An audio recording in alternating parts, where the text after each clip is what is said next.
What's that? Yes, another sponsorship from the Magic Candle Company. I mean, you guys probably know the drill at this point. Use the offer code, visit the website in the description. I'll talk more about the full details of the sponsorship at the end of the video, so I guess stay tuned for that. Make it all the way through. You get a special surprise at the end. Okay, on to the video. To all who come to this happy place, welcome. Since the dawn of time, there have been rumblings that Disney is building a brand new theme park in the United States of America. And since the dawn of time, the most rumored location of this new, unbuilt Disney theme park would be in Texas. Because of the mostly year-round good weather and tourism industries, it makes sense for Disney to put their stamp on Texas somewhere. And now that may, or more likely, may not be happening today. Disney was once very interested in coming to the Lone Star State. So interested, in fact, that I have here in my possession an initial feasibility study on Texposition written by Buzz Price. Harrison Buzz Price was the man who helped guide Disney's hand when buying land for Disneyland in Southern California and, of course, Walt Disney World in Orlando. This brand new theme park in Texas wasn't entirely planned on being a vacation destination, but more of something for locals or a couple day-long vacation like Disneyland. This is the story of Disney's canceled theme park in Texas called Texposition, and some other theme park concepts that Disney never ended up constructing. Here for you are 3 more canceled Disney theme parks. In the late 80s, Disney was looking to expand their reach beyond just their theme parks in Orlando and Anaheim. This time, though, they had their sights set on the new booming tourism industry in Dallas, Texas, and that's exactly where they wanted to go. And the idea here is that it wouldn't be a carbon copy or a similar copy like the Magic Kingdom to Disneyland. These Disney parks would be unique and offer something completely different from Disneyland, like Riverfront Square would offer more American frontier-style rides, while Texposition was more focused around shopping and dining with a few Disney rides thrown in here and there. Now, Texposition concept art is very, very rare, and this bird's eye view is the most complete view we have of the park. You can see here that aside from some area in the back, the entire park would be mostly enclosed. The site would be located just near the Turtle Creek neighborhood in Dallas, Texas, which today is very, very developed. And the best part about Texposition is you wouldn't have to pay to get in. You see, Disney was planning on having people spend their money at the restaurants and shopping locations, and very similarly to Disneyland, you would pay extra to get on rides, probably done in a very similar way to the e-ticket books you would find at Disneyland, where you would pay a flat fee for a ticket book and each ticket in that book was good for one ride, each ride being a different tier based on quality, A, B, C, D, and the best, E. Now, in the plans for this never-built theme park, we can see one attraction listed as the Simulator, and upon doing some research, we can find that the Simulator was actually a very early version of what is today Soarin' Over California,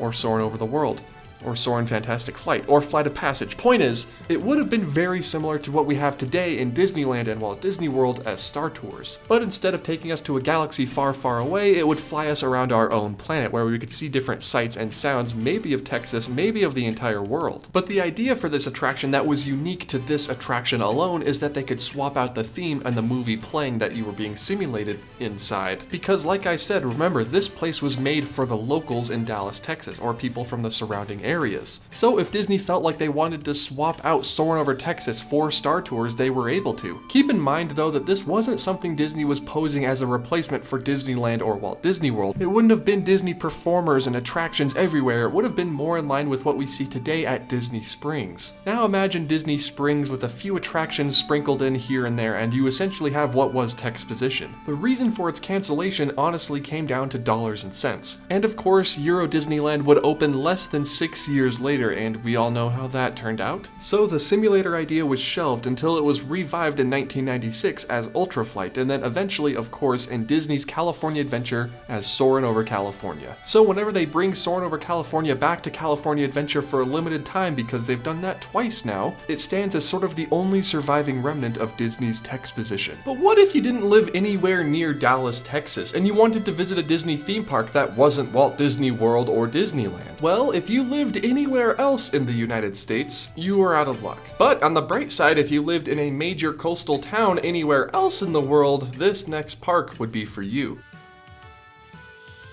Imagine for a second, if you will, that you are a child playing with your toy boat and your tiny Disney models. You have an amazing idea, or what seems like an amazing idea, and decide to combine the two toys. You stick your Astro Orbiter and your monorail, your railroad toys all on top of your little tiny toy boat. You decide to call this boat the SS Disney. Now, when you put yourself in those child's shoes, you are in reality channeling the creative spirit of one Michael Eisner. Before the idea of an official Disney cruise line ever set sail, Jim Cora, the chairman of Disneyland International and a man who was heavily involved in the opening of Tokyo Disneyland and Euro Disneyland, was in attendance at a fundraising dinner representing the Disney company in 1992 and sat next to a US Navy admiral. Now, this Navy admiral, though his name has been lost to the ages, his impact on the Disney company is still very much alive to this very day. This man let Jim Cora know that he had a spare aircraft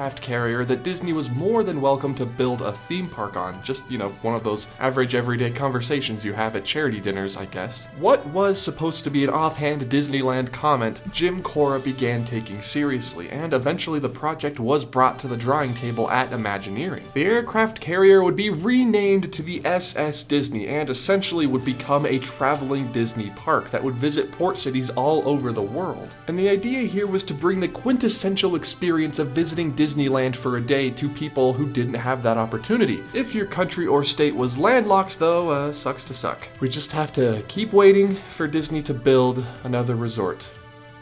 Still waiting. Now, just like Disneyland in 1955, the plans for the SS Disney soon outgrew the tiny aircraft carrier that was originally proposed, and the boat, or ship, was upgraded to a supertanker to accommodate all the attractions and guests that were going to be on board. Now, with the supertanker, they had 4 to 5 decks inside to put attractions, and of course the outside deck to put even more, and soon the original plan called for 16 to 18 attractions, which at the time was about half the amount you would find at a full-day park. Not at Hollywood Studios, though. It was decided that each operating day would be split into 2 8-hour segments, allowing 10,000 guests on board from, say, 8 a.m. to 4 p.m., unloading all of them, and then having a new group of 10,000 guests come on from 4 p.m. till midnight. Now, most of the rides you would find on the SS Disney would come from Fantasyland and Tomorrowland, because it was felt that Main Street USA, Frontierland, and Adventureland were generally more American-centric and would not be interesting to a wide cultural audience. You'd have rides like the Casey Jr. Circus Train, the Orbitron, now known as the Astro Orbiter, Dumbo the Flying Elephant, the Mad Tea Party, and a ride similar to It's a Small World but using an Omnimover system like the Haunted Mansion, because having a boat ride at sea would be logistically challenging to say the least. And of course you would have a couple of simulator rides because they don't take up that much room and they were very popular at the time. These rides would have included Star Tours, of course, and a brand new 20,000 Leagues Under the Sea experience. Now you're asking me, what happened to the SS Disney? Why don't I have a mini Disney park anchored outside my town right now? And the answer to that question is, of course,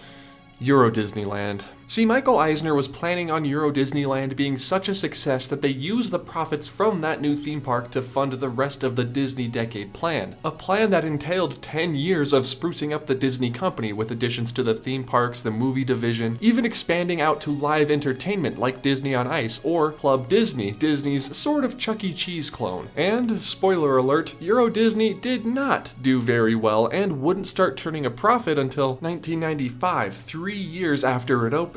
And even then it was just barely because of Space Mountain. And so plans like Discoveryland for Disneyland, Westcott for Disneyland, and of course the SS Disney were canceled. But fear not, if you didn't have a Disney park in your town, that means your town might have been Burbank, California. And even though you were only about 45 minutes away from Disneyland, don't worry, you are going to get a Disney park in your town. A park that was very heavily inspired, you could even say stolen, from Disney's entertainment rival, Universal Studios. In the mid-80s, Disney's plans for Epcot's second phase were well underway. This would have been a way for Disney to add more ideas, attractions, and pavilions to Epcot that didn't quite make the original opening day. Planned for this edition would be a brand new pavilion in between the land and Journey into Imagination, focused around the magic of making movies. It was then that one man realized that the history of motion pictures couldn't really be crammed into a single Epcot pavilion, and that man's name was Michael Eisner. Yeah, he's back. The idea for the movie's pavilion for Epcot grew into Disney's MGM Studios, the third park at the Walt Disney World Resort, now known as Disney's Hollywood Studios, or where you want to go if you want to try the blue milk. It was also around this time that Universal made their plans for an East Coast park known. Universal Studios in Hollywood had been operating since 1964, and they were beginning to move in on Disney's turf in Orlando. To get back at Universal for this, and because it would probably make them a lot of money, Disney decided to go forward with an MGM Studios in Burbank, something to directly compete with Universal Studios Hollywood. This brand new park would be known as Disney's MGM Studios Backlot, and it would be way different from any other theme park they'd built before. A whole third of the backlot would be designated as retail, and it wouldn't have been very heavily themed in order to get the city of Burbank on board. The residents nearby probably didn't want a giant castle or Matterhorn obscuring their view. Me? Well, I think it would be awesome to have a giant Big Thunder Mountain in front of my house, but for some people, I understand they don't want that. So the front half of the studio's backlot would be mostly shops like Disney Springs, not very heavily themed, where locals on their lunch break or teenagers just going for a visit after school could hop in, do some shopping, and then leave. The further back you went into the shopping center, though, you would begin to see more theming, and eventually you would come to the gates. At these gates, you would scan or pay for your tickets like you would at Disneyland or the Magic Kingdom, and you'd be allowed in. This second paid area would include the theme park experience we're used to with rides and attractions, including a West Coast clone of MGM Studios' The Great Movie Ride, which will live on forever in our hearts. Included in the property would be the Hollywood Fantasy Hotel in case you wanted to stay on site for your visit to the backlot. And I'm assuming there would be a shuttle service to Disneyland from this hotel if you wanted a more traditional theme park experience. Now, Universal, of course, wasn't very happy about this and filed 2 lawsuits in LA Superior Court to stop Disney. Universal even printed brochures which were then distributed to more than 43,000 people who lived around the Walt Disney Studios, talking about how the ambitious project would cause traffic tie-ups, increase tax rates, and more horrible effects. Officially, these pamphlets were from the Friends of Burbank Association, but were eventually revealed to be from Universal. Disney was playing dirty and Universal was playing dirty right back. And Disney found their solution to this problem, and the solution was to pull the plug on the MGM Studios backlot. Now, this whole thing was before the failure of Euro Disneyland, so it wasn't really a factor. Michael Eisner and other executives at Disney just realized they wouldn't get a very large return on investment for a very long time. Disney MGM Studios in Orlando would open in 1989, and Universal Studios Orlando would open in 1990. And in 1993, Universal would open City Walk, a shopping and dining location very similar to downtown Disney, in a very similar vein to the proposed Disney MGM Studios backlot. And there you have it, ladies and gentlemen, 3 canceled Disney theme parks that we never got to see come to fruition. Now, it's around this time I would usually ask you what your ideal dream Disney park would be, but that's too easy of a question. I'm going to ask you now, which one of these 3 canceled Disney theme parks would you like to have seen fully realized and built? Maybe you want a tiny Disney theme park / shopping center in Texas, or maybe you want a bigger theme park just on a boat. Be sure to let me know down in the comments below, and until next time, I'm going to be sitting here and just thinking about how many shopping and dining locations Disney wanted to build in the early 80s through the 90s. I mean, that was pretty much most of it. Hello everybody, thank you all so much for watching my video about 3 canceled Disney theme parks. I hope you enjoyed it. This sort of serves as a part 2 to Disney's canceled Riverfront Square video. If you watch that one, you'll know that I kind of tease this at the end of that. A very massive thank you to the Magic Candle Company for sponsoring this video, because they really keep helping me do what I do and, keep the videos coming. Be sure to head to the link in the description down below, use offer code OFFHAND15 at checkout to get 15% off your entire order of candles or oils or whatever you want. And hopefully soon we will be returning to Disneyland. They announced the reopening date yesterday as of recording this, and I'm very excited to get back to the magic and do it safely. A big thank you to all of my Patreon patrons. They got early access to this episode's audio a few days ago, so if that sounds interesting to you or you want other perks like, messages, stuff like that, head over to the link in the description, and even just $1 makes a massive difference. And that, I think, just about does it. So thank you everybody for watching this video, and I will see you all in the next one, whatever one that may be. I actually don't have a plan this time for my next one. I might just wing it. So I will see you all in whatever that is going to be. Goodbye.